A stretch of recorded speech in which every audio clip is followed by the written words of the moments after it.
siervo mira la mano de su Señor y la sierva mira la mano de su Señora.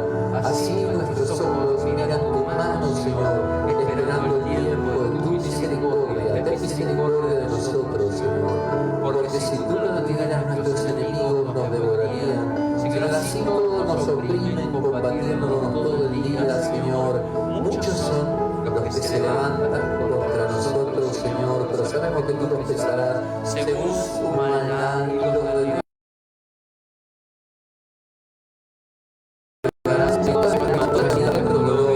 todas nuestras caídas, Dios mío, están contadas por ti.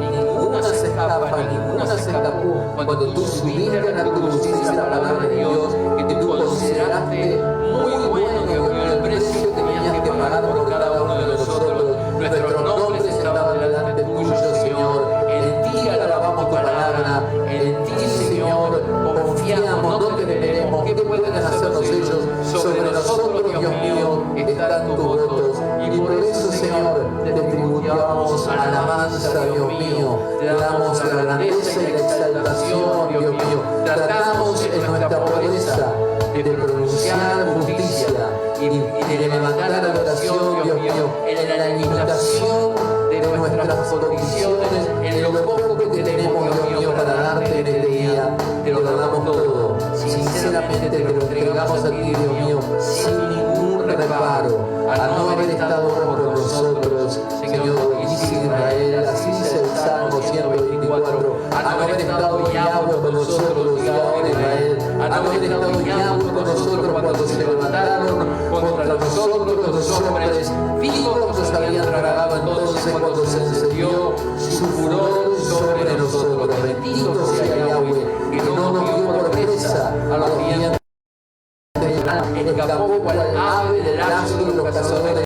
Dio el lazo, porque nuestro socorro está en el nombre de Yahweh, hizo el cielo y la tierra. Es por eso, Dios, que constantemente nuestro corazón recuerda las obras y te decimos, Dios mío, con claridad, y que queremos, Dios mío, en este día brindarte nuestro corazón, que te pedimos que nos atraigas con autoridad, con poder, con gloria, hasta tus santos, que nos hagas atravesar ahora, Dios mío, la espesa capa, Dios mío, que esté viviendo en nuestro corazón, que podamos dedicarte este momento, Dios mío, y te pedimos, Señor, que escuches la adoración de tu pueblo.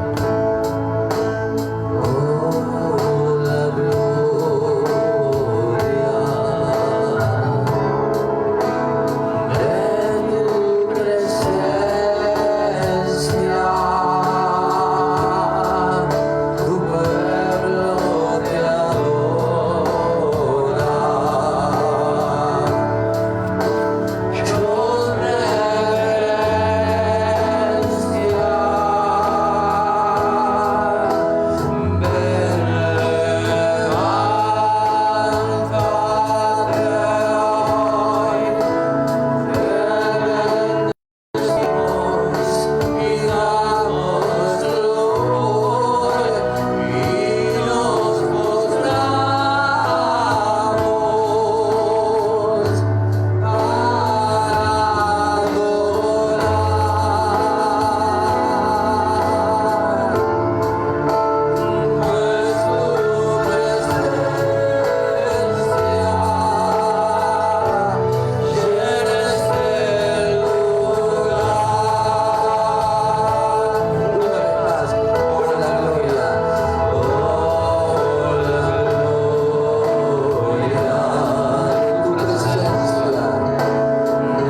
ángeles y los profetas, aquellos que tuvieron la bendición, la gloria de poder estar antes de nosotros, ser precursores, Moisés y Elías, están adorándote, están postrándose constantemente delante de tu alto trono, bendiciéndote y aclamando la eternidad, la potestad y el dominio sobre todas las cosas, de tu infinito amor y tu gran misericordia. Señor, a ese lugar elevamos ahora esta adoración, pidiendo que suba un incienso fragante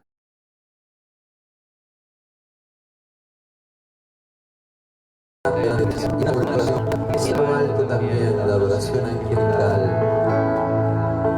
pidiéndote que abras las puertas de los cielos ahora, para que tu palabra pueda ser predicada, para que podamos compartir un momento con tu verdad y que podamos alcanzar dirección y claridad, Dios mío, para nuestro camino. Luz es a nuestros pies tu palabra, ilumina a nuestro camino. Queremos saber cuál es la voluntad infinita, cuál es la grandeza, Dios mío, de la presencia que hay en ti para dirigir nuestros pasos de aquí en adelante. Te pedimos, Espíritu de Dios, que hables a través de tu palabra. Dios mío, alejamos y rechazamos toda de maldad que quiera venir a interrumpir la predicación de tu palabra.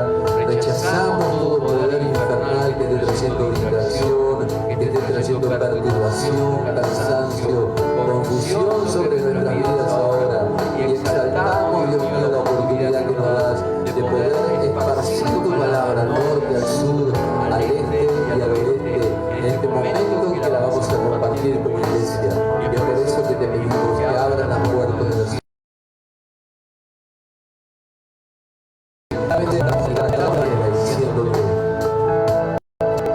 Abre las puertas del cielo,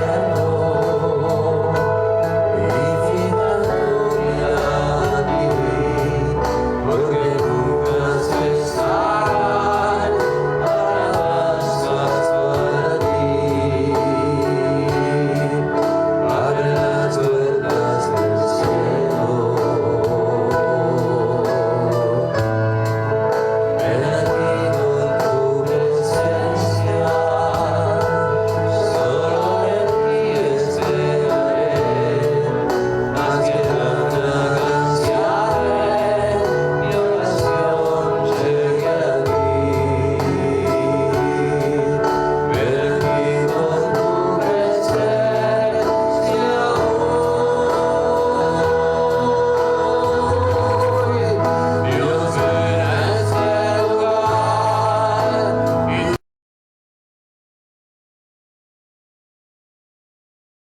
alabanza que te entrego desde aquí, tu nombre, mi Señor.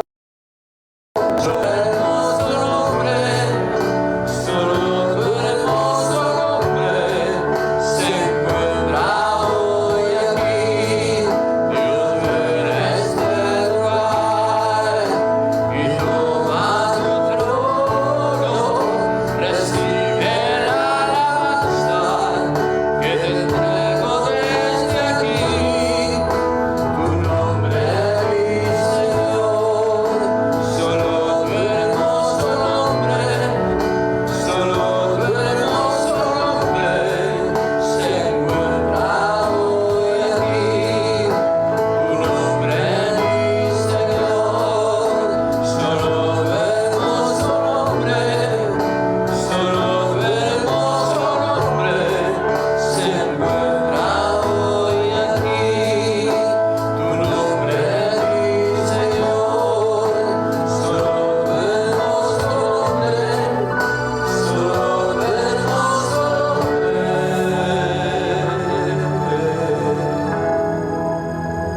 se encuentra hoy aquí.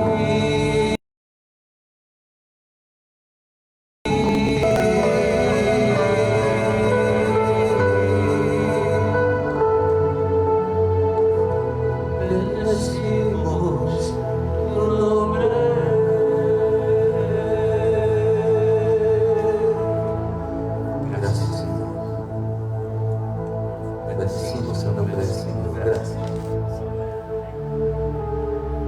Vamos a compartir la palabra de Dios. Esto va a quedar grabado, así que son bastantes versículos que tengo para compartir. Así que esto va a quedar grabado, que se vuelven feos, si las cosas se bien. Y pueden recurrir a la grabación para poder anotar los versículos y poder pasarlo después. Pero el Señor solía tener frecuentes discusiones con sus discípulos acerca de los tiempos que estamos viviendo en la actualidad. Seguramente que fue así porque en Mateo 25, cuando de pronto sus discípulos le preguntan, y bueno, ¿cómo van a hacer estas cosas del fin del siglo? No venían hablando de eso. Y se ve que era una conversación habitual entre ellos.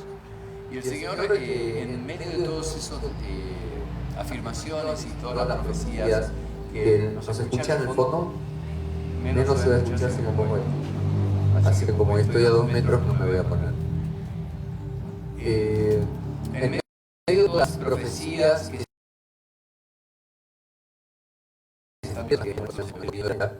el Señor dice en un momento algo que estamos viendo con nuestros ojos y que es un poco cuando nosotros, las personas nos enfrentan y nos dicen, bueno, pero ¿qué podemos esperar en este tiempo? ¿Qué se puede esperar de aquí en adelante? Ayer estaba viendo un poco las prédicas en Facebook, las cosas que comparte la iglesia, y hay mucha especulación, ¿no? Que si va a pasar esto, si va a pasar lo otro, si un gobierno mundial, si la marca, si un chip, si una calcomanía.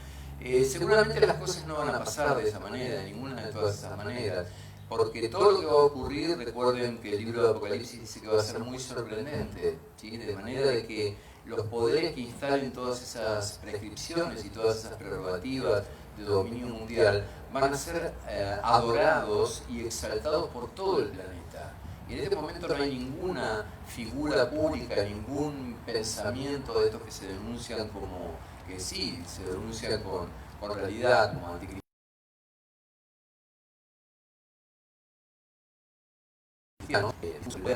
que todo el tiempo, que ya son como de sentido común, ya estamos hasta un poco aburridos de leer siempre lo mismo.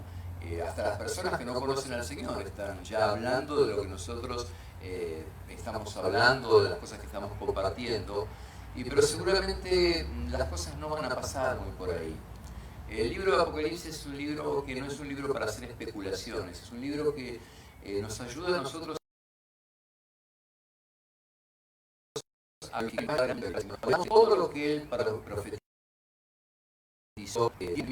pero de un modo que nosotros ni siquiera podíamos imaginar ni entrever.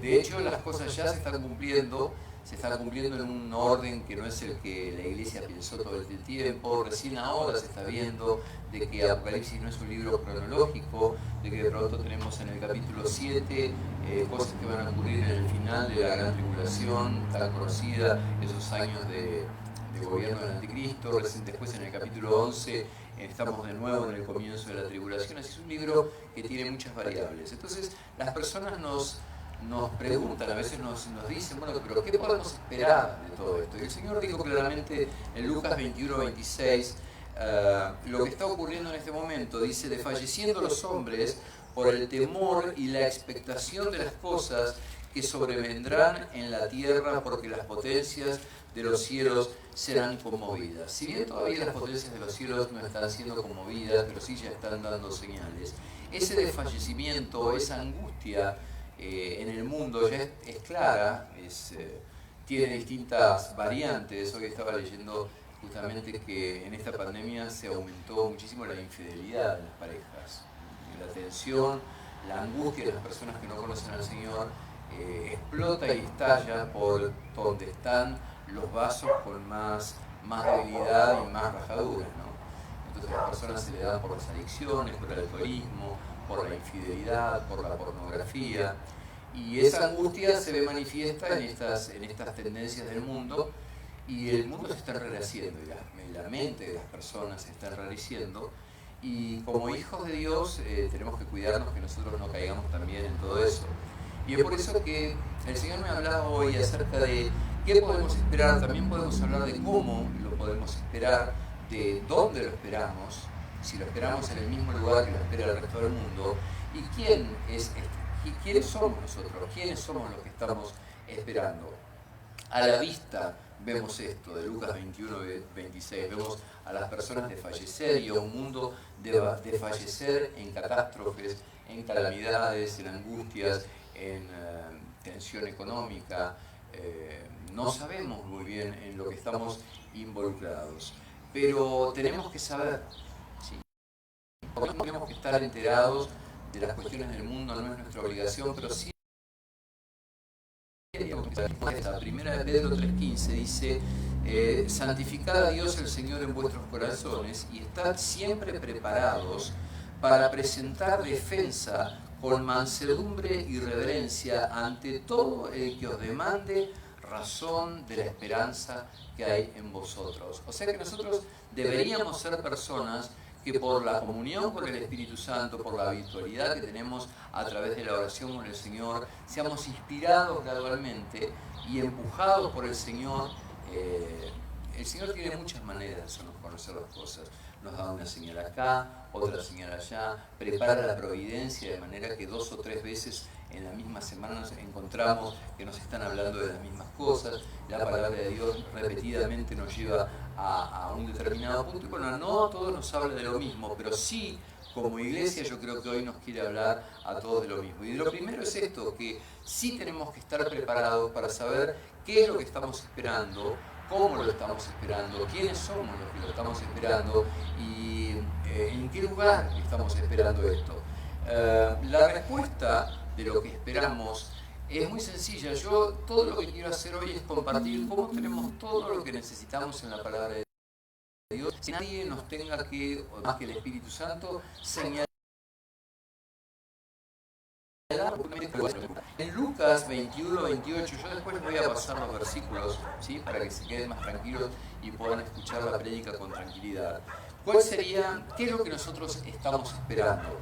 Lucas 21, 28 dice: cuando estas cosas comiencen a suceder, erguíos y levantad vuestra cabeza, porque vuestra redención está cerca. Es el tiempo donde las manos están desfalleciendo, las rodillas están claudicando, pero como hijos de Dios nuestra actitud tiene que ser inversamente opuesta. Este es el tiempo donde más nosotros deberíamos levantarnos. Este es el tiempo donde las personas, cuando una persona está con la cabeza contra el piso, sabemos que está pensando en las cosas de la tierra. Cuando nos vemos caminar así agobiados, sabemos que la mente de la persona está puesta en las cosas de acá abajo. No, es muy difícil encontrar una persona espiritual que camine con la cabeza así. Ya la actitud corporal denuncia a una persona con una carga y un peso y un agobio que tiene que ver totalmente con la presión de la multitud de pensamientos y la multitud de preocupaciones que hay sobre su cabeza. Entonces es muy claro lo que el Señor dice: con la cabeza caída, levanten la cabeza porque su redención está cerca. O sea, ¿qué es lo que estamos esperando? Estamos esperando ni más ni menos que el tiempo de nuestra redención. Para los que no conocen tanto la palabra de Dios, ¿qué significa nuestra redención? ¿Qué significa la bienaventurada esperanza de la que hablaba el apóstol Pablo? No es otra cosa más que en muy poco tiempo se va a cumplir la promesa que el Señor habla muy claramente en 1 de Tesalonicenses capítulo 4, que es que va a ocurrir como un rescate del Señor de aquellas personas que hayan muerto en Cristo, que hayan vivido una vida en Cristo, una vida llena de elecciones en el Espíritu. ¿Qué quiere decir elegir en el Espíritu? Que cuando yo tengo estoy en un camino, en una bifurcación, en una B para elegir a derecha o a izquierda, yo la elección que hago es la elección que me recomienda el Padre Celestial a través de la palabra. Eso es vivir en el Espíritu. No hay nada místico, no hay nada metafísico, ni tan supremamente espiritual en esto. Es espiritual la decisión. Pero muchos años yo me pregunté qué significaba vivir en el Espíritu. Tuve grandes problemas por eso, porque me lo nosotros tenemos que tomar una decisión con una mente piadosa, tomar una decisión pensando qué es lo que el Señor me recomienda en la palabra que haga en este caso, y tomar ese camino. El Señor dijo claramente: si me aman, guarden mis mandamientos. Entonces yo tomo una decisión porque sé que el Eterno está esperando que haga eso, y detrás de esa decisión descubro cuál era la voluntad agradable y perfecta que el Señor quería mostrarme en ese punto del camino. Si tomo la derecha, que es la decisión del Señor, siempre la derecha tiene que ver con la justicia, si tomo la derecha y tomo la decisión que el Señor me está marcando, muy seguramente ese punto de inflexión es un punto con el cual me está enfrentando el Señor donde siempre tuve problemas, donde ya mi carne tiene una serie de conflictos graves en ese punto. Puede llamarse falta de perdón, puede llamarse una falta de verdad con uno mismo, puede llamarse hipocresía, puede llamarse celos, envidia, contienda. Hay toda una constelación de problemas que acompañan los diferentes tipos de personalidad de cada uno.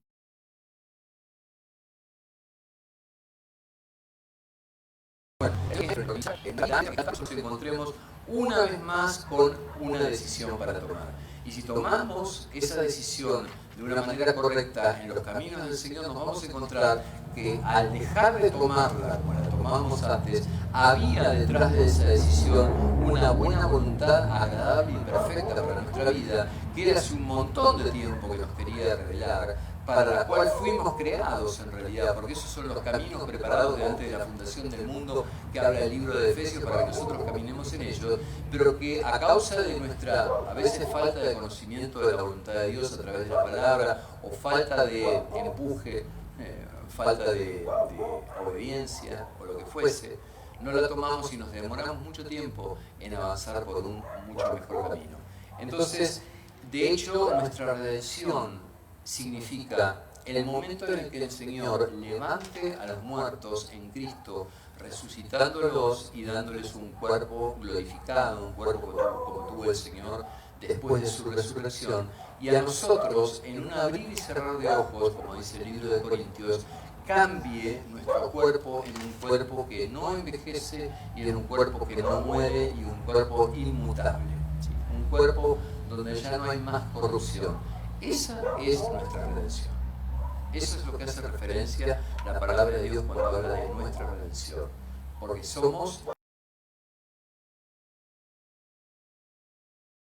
santificados por la completa. Pero ese es el momento de nuestra absoluta santificación.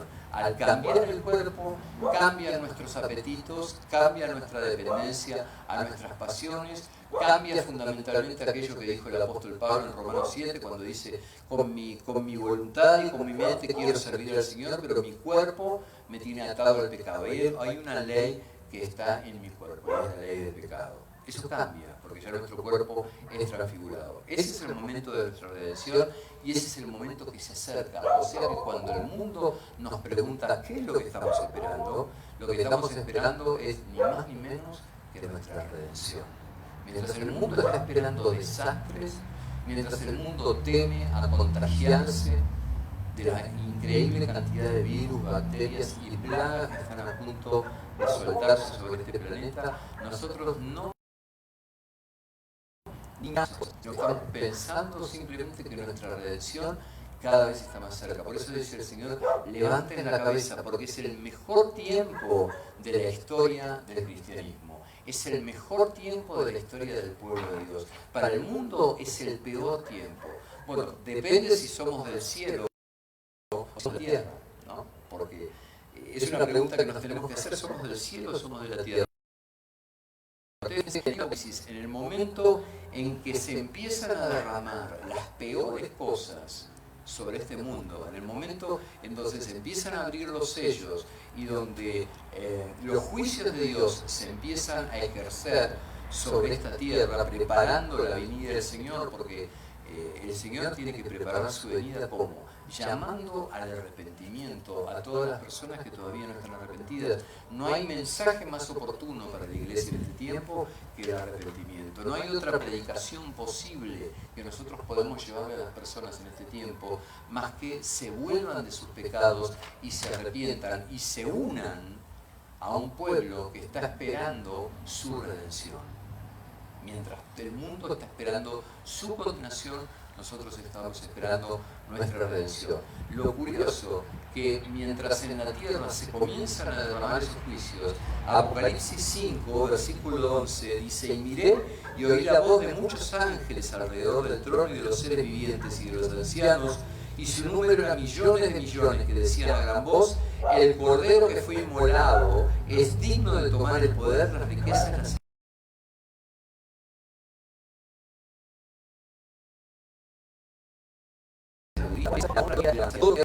todas las cosas que en ellos hay.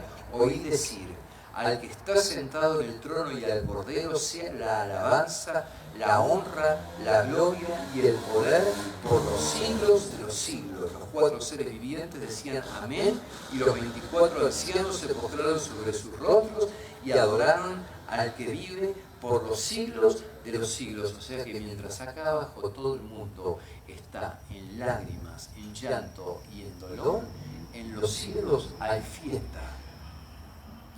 Es algo asombroso. Cuando uno lo lee en el libro de Apocalipsis no lo registra, pero una buena lectura del libro de Apocalipsis muestra que cuanto más espesos y densos y profundos y universales se hacen los juicios de Dios, las declaraciones de glorificación y alabanza y exaltación y alegría y gozo en el cielo son cada vez más grandes.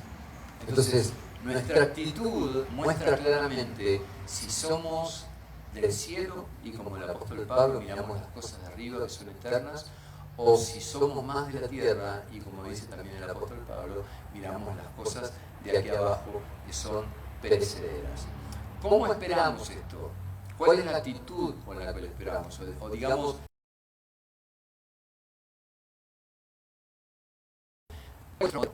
para el libro de Hebreos, capítulo 12, versículo 2, puestos los ojos en Jesús, el autor y consumador de la fe, el cual por el gozo puesto delante de él sufrió la cruz, menospreciando el oprobio, y se sentó a la diestra del trono de Dios. Puesto los ojos en Jesús, siempre nuestro modelo, hermanos. Cada vez que nosotros no sabemos cómo comportarnos en una situación, cada vez que tenemos dudas de cómo tenemos que operar, cada vez que tenemos dudas acerca de cuál tiene que ser nuestra respuesta a las cosas, la única solución que tenemos es pensar cómo el Señor hubiese hecho eso, cómo hubiese reaccionado Jesús, cómo hubiese obrado el Señor en lugar nuestro. Es la mejor guía que tenemos. Y si nosotros nos vamos a manejar de esa manera, ¿qué podemos esperar entonces en este cómo esperamos para con el mundo? Fíjense, cuando el Señor viene a la tierra, Él viene a Galilea, a Palestina, en un momento en que estaba, hacía 63 años, estaba bajo el gobierno de Roma. Y había una tensión política tremenda. Él fue un objeto de oprobio y contradicción para todos los grupos sociales que había en ese momento. Para los romanos, él era un judío. Pilato lo dice: nosotros no tenemos nada que ver con este hombre, no queremos saber absolutamente nada con él. En un principio, él se saca el problema de encima porque, acusado como sedicioso, él encuentra que no había ninguna culpa del Señor. Para los judíos es un blasfemo.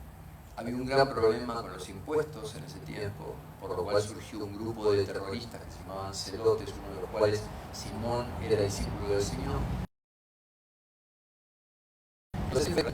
Y a esa sedición se sumaba la contradicción constante que significaba que él estuviese una y otra vez declarando su categoría de Mesías, y aparte de Hijo de Dios, y aparte transgrediendo abiertamente todos los principios de la Torá ceremonial. Todo lo que la ley de Moisés, de modo ceremonial, venía hace tanto tiempo practicando, el Señor denunciaba que detrás de eso se había perdido todo el fundamento del amor. Por eso él decía que toda la ley y los profetas se cumplían en amar al Dios por sobre todas las cosas y a nuestro prójimo como a nosotros mismos, lo cual no es un mandamiento nuevo, está en Deuteronomio, ¿sí? Es un mandamiento que el Señor revive, es el principio fundamental de la ley. ¿Por qué? Porque la muestra no es un camino para salvación, es un camino que revela la santidad de Dios, y en esa santidad de Dios lo que se ve es un Dios santo, lleno de amor y lleno de justicia, que tiene una gran misericordia por el hombre, el cual espera a nosotros que nosotros imitemos como pueblo suyo. O sea que si nosotros nos saltamos el perdón y la misericordia, creo que es uno de los peores pecados que nosotros podemos cometer. Saltarnos aquello por lo cual nosotros fuimos bendecidos. Fuimos bendecidos por la misericordia y fuimos bendecidos por el perdón del Señor. Y su carácter es misericordioso. Entonces, ese es el fundamento de la Torá. Eso está por debajo de toda la simbología, de todas estas sombras y tipos que nosotros vemos en los ceremoniales judíos. El apóstol Pablo decía eso, que ustedes guardan las fiestas, guardan los años, bueno, esas son todas sombras de aquellas cosas que habría de venir y que se cumpliría plenamente en el Señor, donde ya no hay más ni judío, ni griego, ni hombre, ni mujer, sino que somos todos seres espirituales. Para el pueblo, el Señor era el rey que los decepcionó. Supuestamente el Mesías para ellos era un rey que venía con su hermano. Sin embargo, cuando el Señor empieza a multiplicar panes y peces y se convierte en un gran proveedor, se los saca enseguida de encima, lo cual genera un quiebre en el ministerio del Señor cuando le dice: ustedes vienen solamente detrás de mí por los panes y los peces, no les interesa absolutamente nada el reino de los cielos. Y entonces la gente se aparta de él. Hermanos, ¿saben lo que es que 15.000 personas se den media vuelta y se vayan? Y el Señor en ese momento mira a los discípulos y les dice: ¿ustedes también se van a ir? O sea que para el pueblo era un rey decepcionado, y los miles que él bendijo sanando fueron los que lo escupieron en el camino al Gólgota. ¿Sí? Y ni hablar de los religiosos.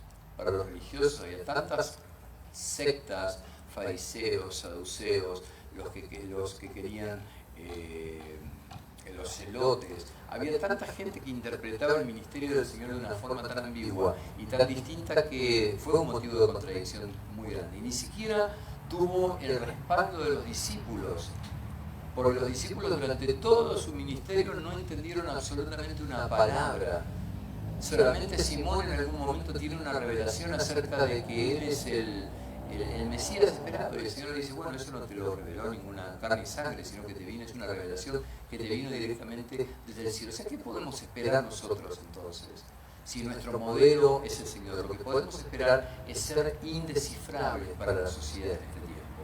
Esta es la aplicación de mirar al Señor como nuestro modelo. Somos indescifrables, hermanos, porque a medida, principalmente si nos manejamos buscando la vida cristiana a través de la palabra y buscando que nuestros comportamientos y nuestras formas sean modeladas por la palabra de Dios, y buscamos la santificación de nuestro carácter obedeciendo a la palabra, cada vez nos vamos a volver más indescifrables y más inentendibles por el mundo. Eso sí lo podemos esperar. El Señor lo dijo: si a mí me hicieron lo que me hicieron, a ustedes también se lo van a hacer. Y se lo dijo a esta generación, a la primera generación de los mártires que vivieron en una sociedad para la cual fueron indescifrables, porque nadie podía entender, y por eso el Imperio Romano veía cómo se multiplicaban y se multiplicaban y se multiplicaban los cristianos, porque no podían entender gente que muriera glorificando a Dios comida por un león en el Coliseo romano, no podían entender de dónde estos valores que nosotros manejamos no los manejaba ninguna sociedad antigua, ni los griegos, ni los romanos, ni los persas. Ninguna sociedad ni ninguna cultura del mundo manejó el concepto de misericordia y de perdón. Jamás. El primer registro histórico de lo que significa perdón está en el libro de Génesis, en la historia de José.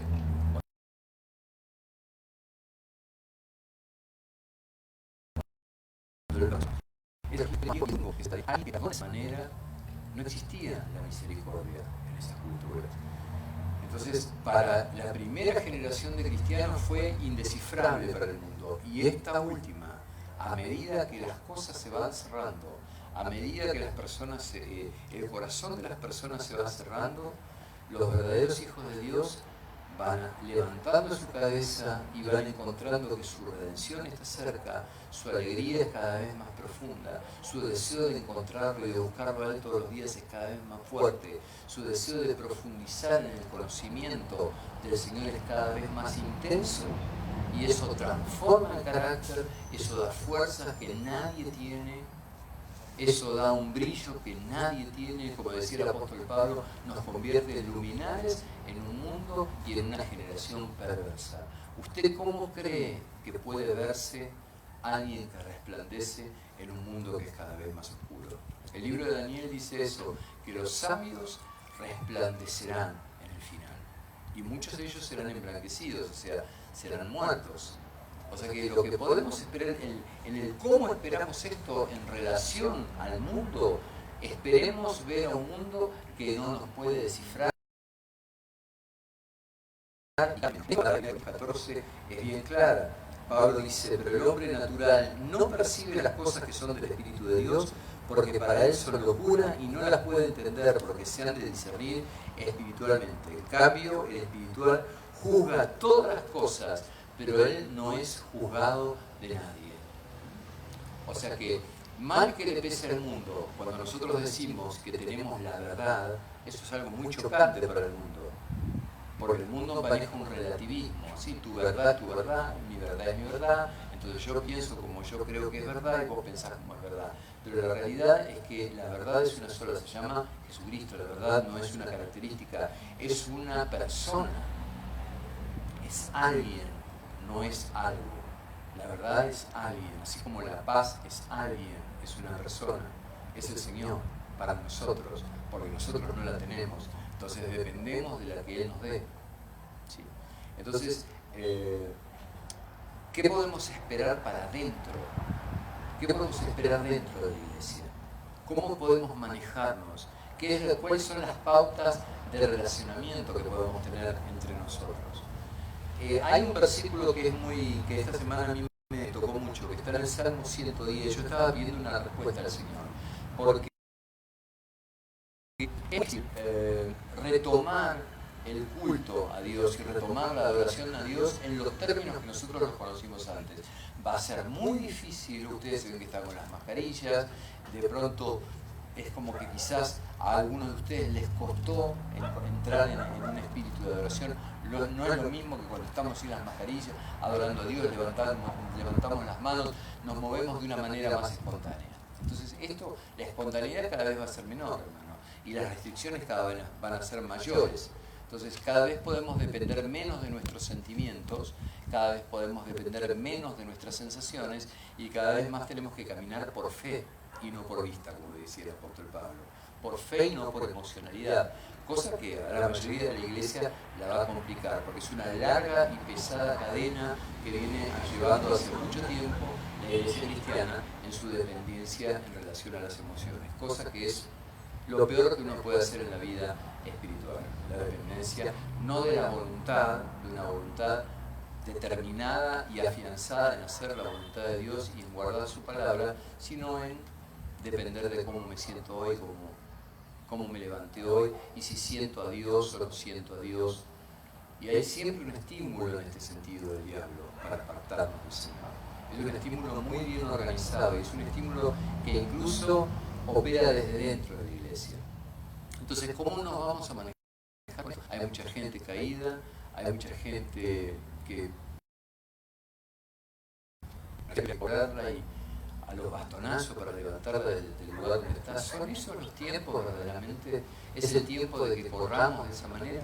Salmo 110:3 dice, tu pueblo se te ofrecerá voluntariamente en el día de tu poder.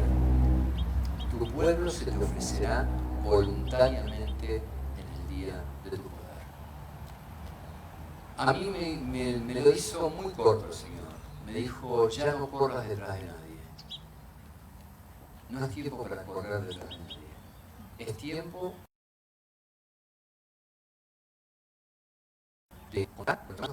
es tiempo de trabajar con las personas que toman la decisión de hacerlo, y se terminó el tiempo de andar levantando a las personas a los golpes con la vara y el callado en los lugares donde se cayeron. Lamentablemente, lo siento, y el Señor me ha hablado muchísimas veces en este tiempo acerca de esto, que hay una gracia que se terminó sobre este mundo. Hay un tiempo nuevo para la iglesia. Y es un tiempo donde podemos influir positivamente en aquellas personas para provocar y promover mediante la predicación y mediante la verdad que las personas se vuelvan al Señor al cual en algún momento dejaron. Tal como el Señor vino, dijo, a buscar a las ovejas perdidas de la casa de Israel. Nuestro principal trabajo en este tiempo es con la gente que está apartada, ¿sí?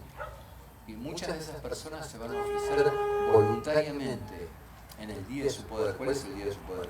El día de su venida. En la inminencia del día de su venida van a venir a ofrecerse voluntariamente.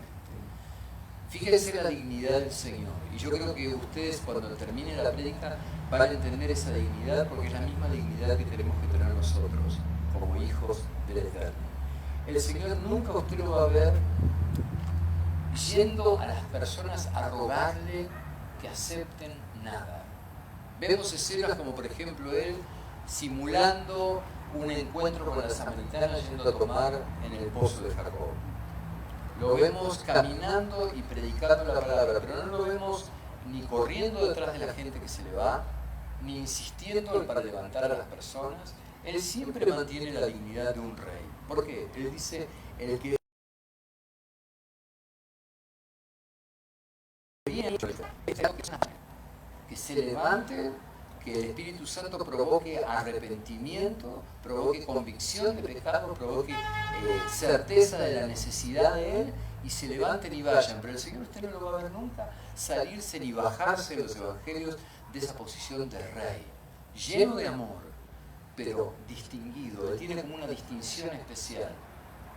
Él no es un vagabundo, un mendigo de bendiciones. Él nos está inclinando.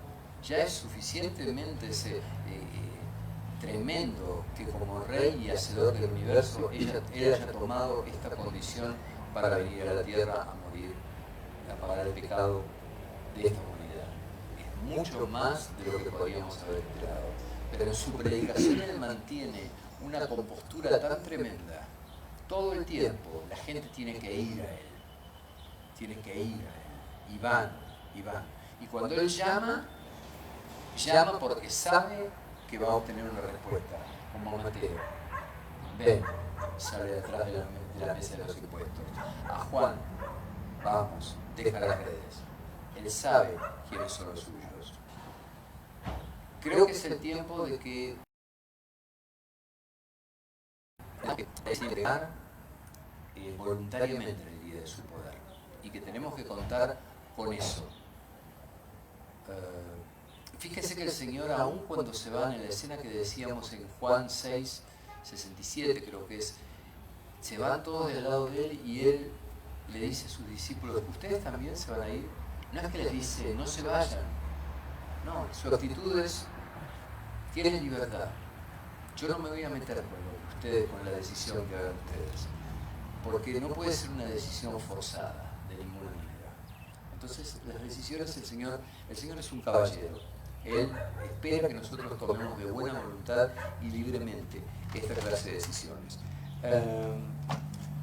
Un templo no se levanta con ladrillos, hermanos. Un templo se levanta con adoradores. Por eso el Señor está deseando levantar esta casa con adoradores, aunque sean dos. Usted no se olvide que Gedeón ganó con 300 personas una batalla contra decenas de miles de enemigos. Pero eran 300 personas que estaban decididas voluntariamente, con toda la decisión de seguir detrás de ese hombre que veían que era un hombre de Dios. Para el Señor ni los muchos ni los pocos tienen que ver, no es con carro, no es con espada.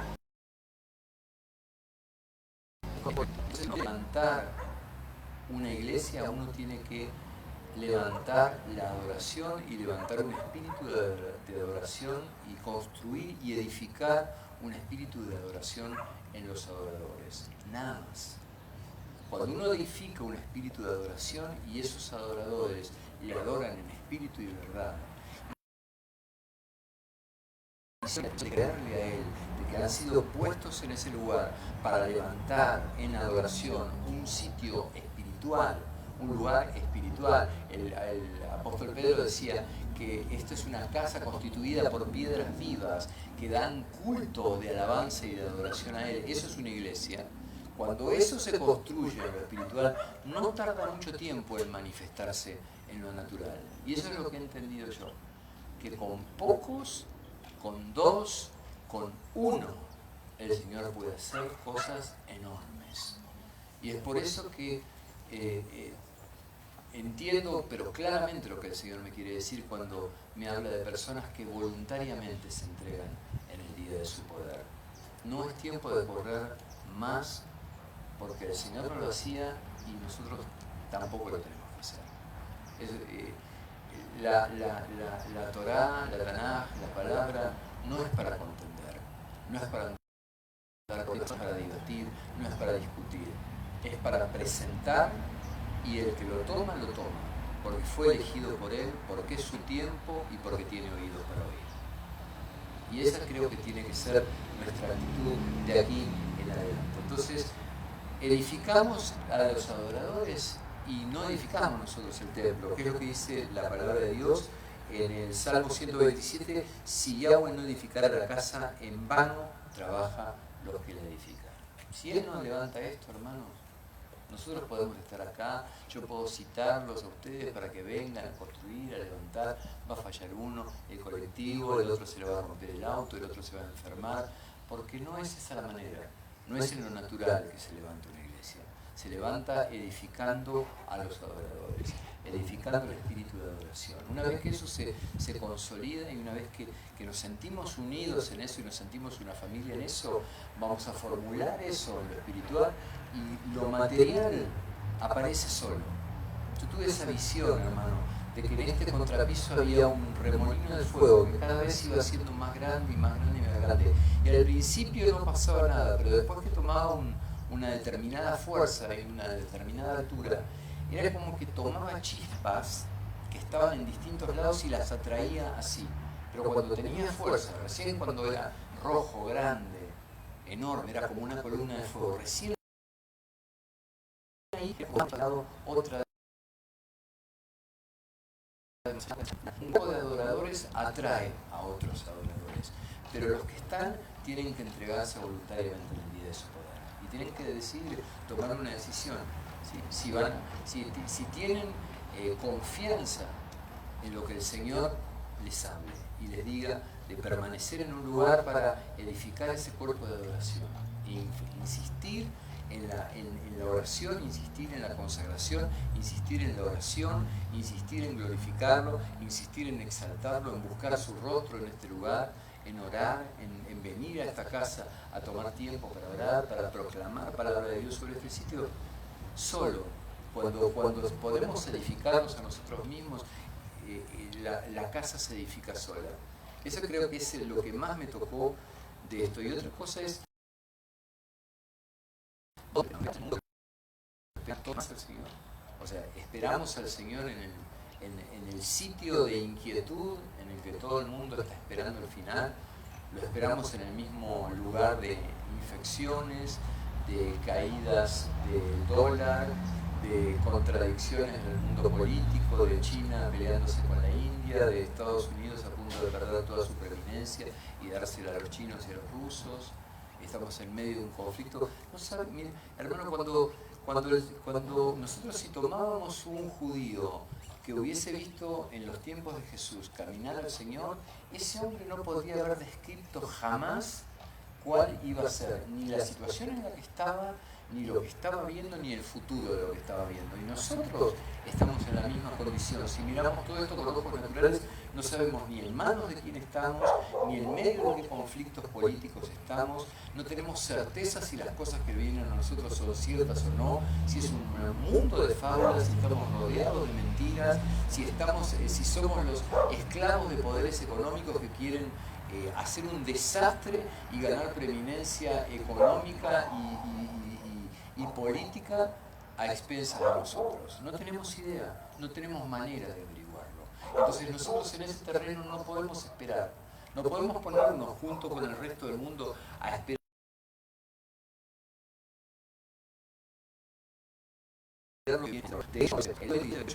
porque en Él vivimos y nos movemos y somos. En Él vivimos. ¿Qué significa eso? En Él vivimos, en Él nos movemos y en Él somos. Bueno, todos sabemos que hay un atributo de Dios que se llama la omnipresencia. Él está en todos lados, ¿sí? Y Él excede a esta creación. Él es mucho más grande que esta creación. Pero yo no creo que esta palabra hable de esto. Yo creo que esta palabra habla de la guarda, que una vez hablamos de esto, de la guarda, la misma guarda que tenía Israel en el desierto, la nube sobre la cabeza, el remolino de fuego a la noche, el maná en la mañana, la roca que los persiguió durante 40 años dándole agua, el mismo entorno, el mismo ambiente de protección, el mismo ambiente de cuidado, que si tenemos fe en Él y podemos verlo, lo vamos a aprovechar. Si no lo entendemos, no lo podemos ver, no tenemos fe en Él, hermano, podemos estar viviendo dentro de Él, viviendo en la palma de su mano y se nos pasa de largo. Si nosotros en fe creemos, yo estoy guardado de la misma manera que estuvo guardado Israel, la protección para que el sol no me queme, el remolino de fuego para que no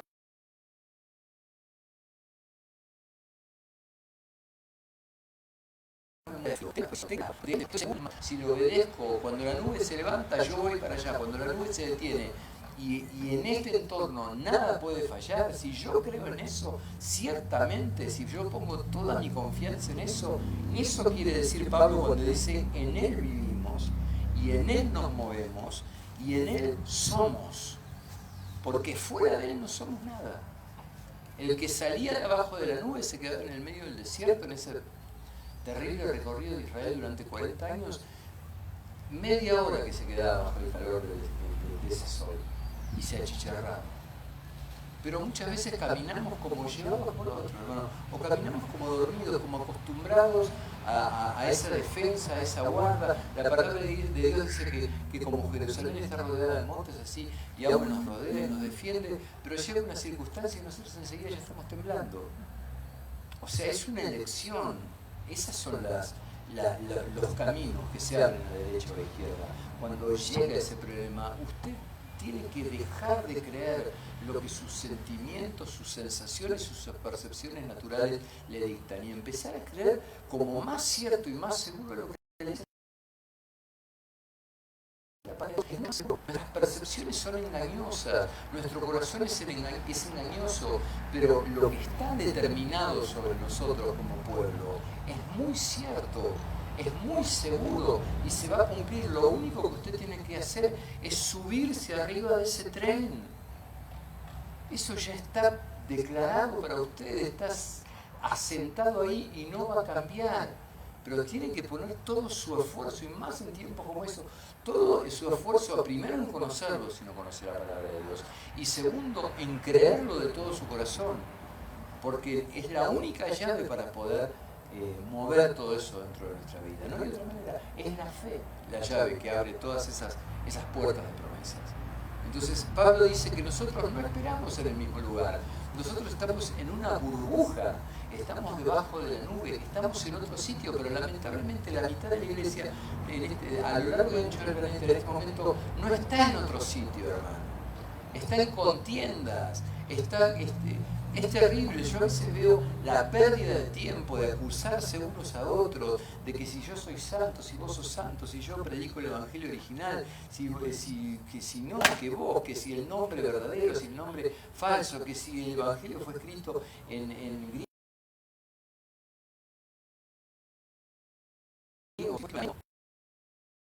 Estamos para eso, hermano. No es ese el propósito por el cual el Señor nos dio las profecías.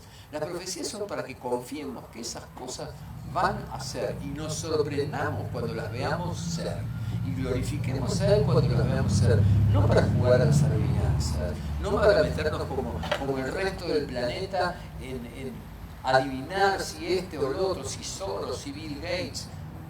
Porque realmente el que hace eso conoce muy poco la palabra de Dios. Cuando vengan las cosas que tienen que venir, nadie va a reconocer absolutamente nada de lo que está pasando, porque dice la palabra de Dios que el anticristo va a ser aclamado, adorado por el planeta entero. No es Gates, no es solo ni nada por el estilo, ni se le parece, ni es un sistema ni siquiera parecido. Es un momento que nosotros no, ni nos conviene empezar a pensar. Tenemos otras cosas para pensar. Tenemos que entregar nuestra vida voluntariamente en el día de su con ustedes, hermanos, que en medio de los conflictos, en medio de las enfermedades, entendamos que somos, ¿quiénes somos los que estamos esperando?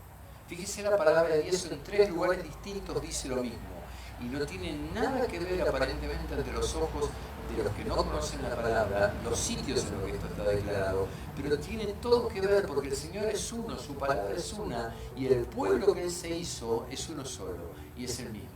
Éxodo 19:6 dice, y vosotros, le dice el Señor a Israel, vosotros me seréis un reino de sacerdotes y gente santa. Estas son las palabras que dirás a los hijos de Israel. Yo cumplo con este mandato. Ahora, esto es lo que yo les tengo que decir de parte de Dios. Ustedes son un reino de sacerdotes y gente santa, pero en 1 de Pedro también lo dice. Exactamente la misma palabra. Vosotros sois linaje escogido, real sacerdocio, nación santa, pueblo adquirido por Dios para que anunciéis las virtudes de aquel que os llamó de las tinieblas a su luz admirable. Y Apocalipsis 5:10 se declara en el cielo, y nos has hecho para nuestro Dios reyes y sacerdotes y reinaremos sobre la tierra. No hay otra visión. ¿Quiénes son los que estamos esperando? Somos pobres personas que estamos a expensas de lo que la economía, las pandemias, la salud y los poderes mundiales nos pueden hacer. No, un rey no se doblega delante de nadie.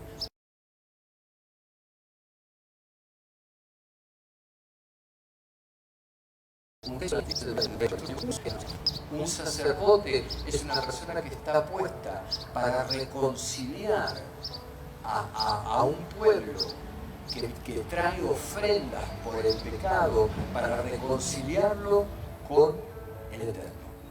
Eso somos nosotros. El apóstol Pablo dice que somos embajadores de Cristo, que tenemos que ir al mundo diciéndole reconcíliese con Dios. O sea, lo que antes era tan complicado en el santuario y en el tabernáculo de Israel, ahora lo podemos hacer de una manera muy sencilla. Simplemente acercándonos, visitando a una persona y escuchándola, dándole el tiempo que necesita esa persona y diciendo, ¿sabes lo que necesitas? Reconciliarte con Dios. Reconciliarte con Dios. Esa es nuestra calidad de sacerdote. Y no es lo mismo que lo dijese un mundano. Cuando lo decimos nosotros lo decimos con el respaldo del Eterno. Y lo decimos con palabras que no son de humana sabiduría. El Señor pone las palabras y pone las circunstancias. Entonces mire quiénes son los que están. Reyes y sacerdotes. Nunca fue visto de otra manera. Desde el mensaje de Yahweh a Moshe para que se lo diga a Israel, hasta Apocalipsis, el último de los mensajes para este mundo, el Señor nos tiene por reyes y por sacerdotes. Reyes y sacerdotes que esperan en Él de una manera totalmente distinta y esperan otra cosa. El mundo espera que esto se termine y nosotros estamos esperando nuestra redención. Esto tiene que modificar totalmente la manera en que nosotros vivimos el día a día. Tiene que modificar totalmente la seguridad con la que caminamos. Tiene que valer la pena su vida dentro de su hogar. Porque la gente que está más cerca suyo son las personas para que ustedes desean bendecir para que lo acompañen en esto. Se tienen que terminar las contradicciones, se tiene que terminar esta falta de empatía con nuestros propios familiares, nuestros amigos. Tenemos que entender la condición que tenemos, que es muy alta, es una condición espiritual muy alta, y tenemos que ir con esa condición de reyes y sacerdotes sin revelarla, porque el Señor dice, aprended de mí que soy manso y humilde de corazón, con mansedumbre y con humildad, sabiendo en nuestro interior lo que tenemos, que es enorme, Tenemos que acercarnos a los que realmente están en camino de muerte, porque la gente cree que está bárbara, pero el libro de Proverbios dice que es correcto, pero es un camino de perdición, es un camino de muerte. Trabajando las 24 horas del día, porque tienen ganas 40.000, 50.000, 60.000, 70.000 pesos al mes, se creen que están en la gloria. Lamentablemente los varones caen más en esa idea que las mujeres. Las mujeres tienen un sentido más espiritual, su emocionalidad las hace más espirituales. Esa es la pregunta que el Señor nos quiere hacer. ¿Cómo nos vemos? ¿Qué creemos que estamos esperando? Nuestra redención. ¿Cómo la vamos a esperar? Para afuera seguiremos siendo indescifrables, solamente nos descifrarán aquellas personas que el Señor haya elegido para que nosotros vayamos a ellas. Entonces, no se cargue, camine y pídele al Señor, Señor, hoy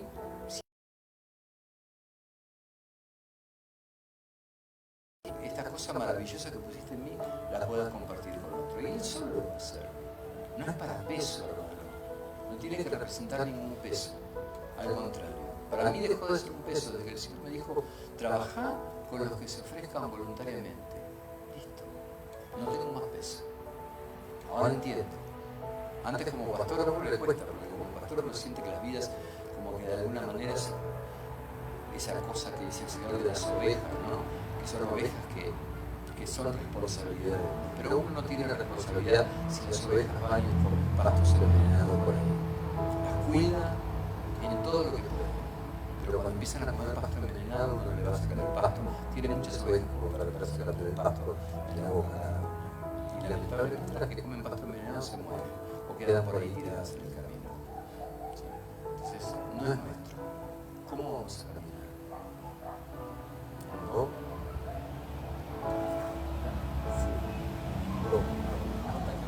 ¿Se acuerdan de esa oración que decía hasta que vuelva el Señor? Hasta que vuelva. ¿Se acuerdan?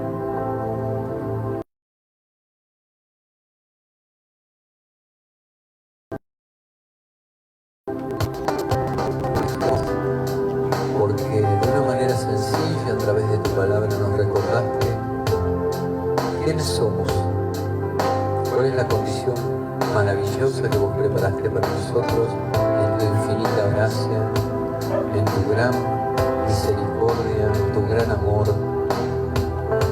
Querés que, como reyes, dice el libro de Apocalipsis, que nos sentaremos en el trono junto con nuestro Señor y heredaremos la tierra.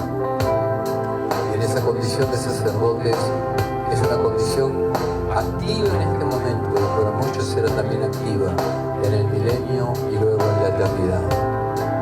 Señor, ayúdanos a edificar nuestra vida.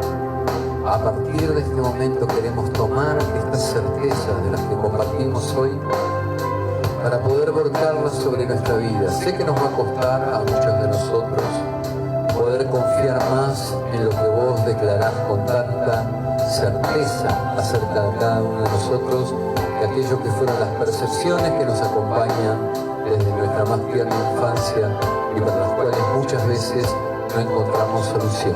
Te pedimos que nos ayudes en eso. Dependemos totalmente de ti. Si vos no nos cambiás, si vos no nos enseñás, si vos nos das un nuevo querer y hacer, lo podremos hacer. De otra manera seguiremos atados en la misma condición.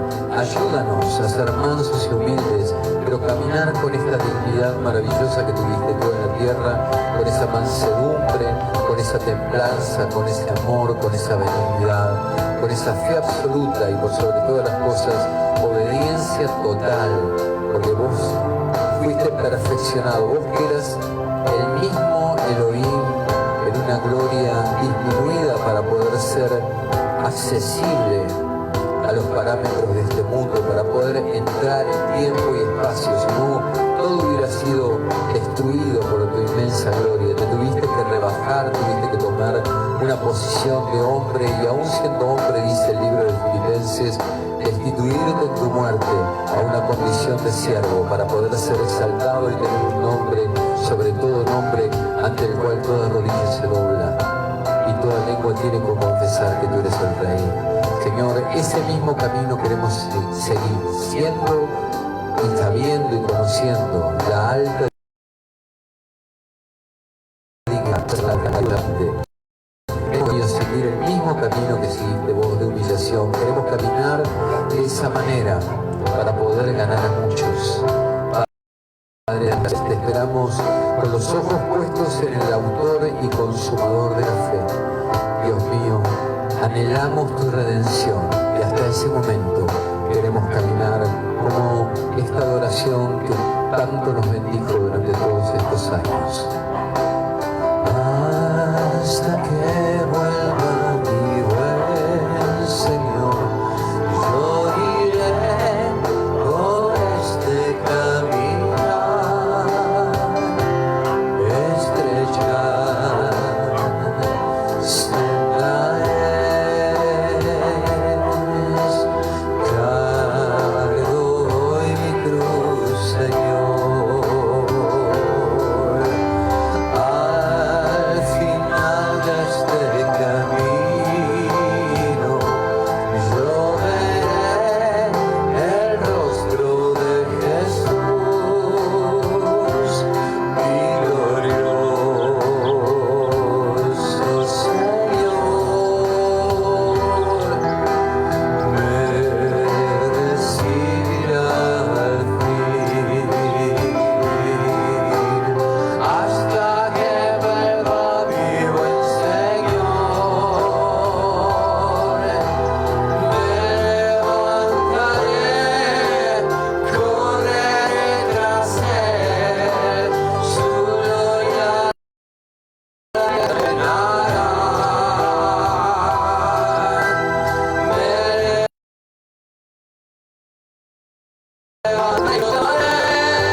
Bendecimos, Señor, tu presencia en este lugar. Bendecimos, Dios mío, que tú hayas inquietado nuestro corazón este día con tu palabra. Te adoramos y te exaltamos. Bendice la vida de mis hermanos.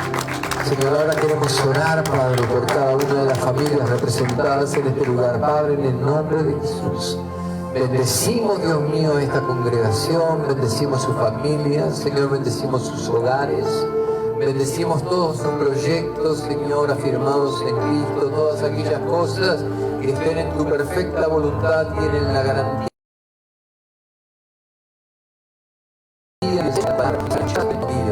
Padre, ayúdanos en este tiempo a poner todas nuestras cargas en ti.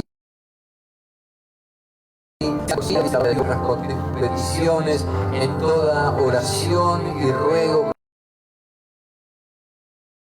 que sobrepasa todo entendimiento, guardará vuestros corazones y vuestros pensamientos en Cristo Jesús. Señor, trae victoria en este tiempo para todos aquellos que hayan determinado, Señor, acercarse más a ti, elegirte.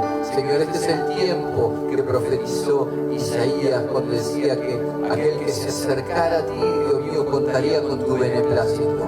Es el tiempo de buscarte, buscar a Yahweh mientras pueda ser hallado, llamadle mientras estás cercado. Señor, te llamamos, Señor, y tu gran gracia sobre nosotros, porque sin tu gracia nada podemos hacer. Dependemos absolutamente de ti.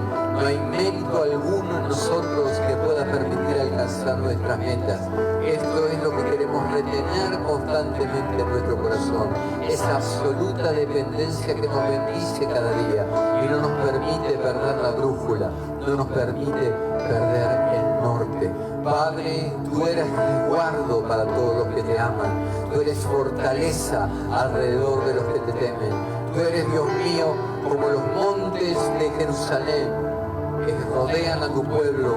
Así tú rodeas, Dios mío, a este grupo de tus hijos y los fortaleces, Dios mío, y los salvaguardas de toda enfermedad.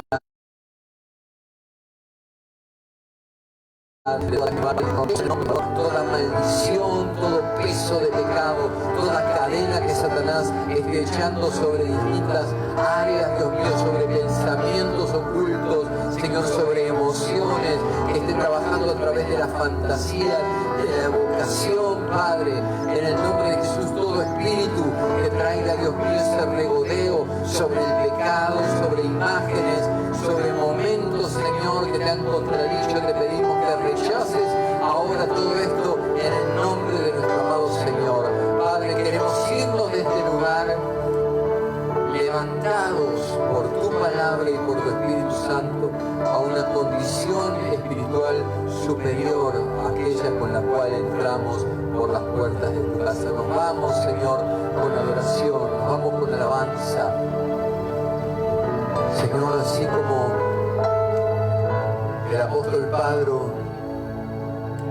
apóstol Pedro bendijo a los hermanos del Ponto, de Galacia, de Bitinia, queremos bendecir a tu congregación con las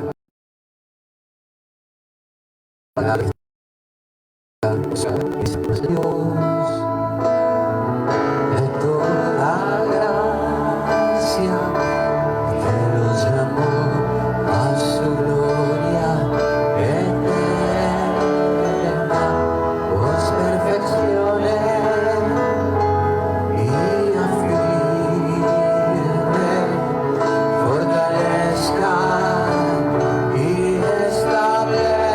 Establezca, mas el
veamos el próximo sábado, que tengan una semana bendecida y que el Señor nos traiga a la memoria estas palabras, ¿sí? Cuando en el día a día recordemos el llamamiento que tenemos y la posición eminente que el Señor nos ha puesto, y que con la potencia de un rey no temblequea, y un sacerdote no tiene dudas acerca de su Dios, que de esa manera encaremos el día a día, que no sea algo que solamente pensemos y meditemos dentro de la casa de Dios, sino que nos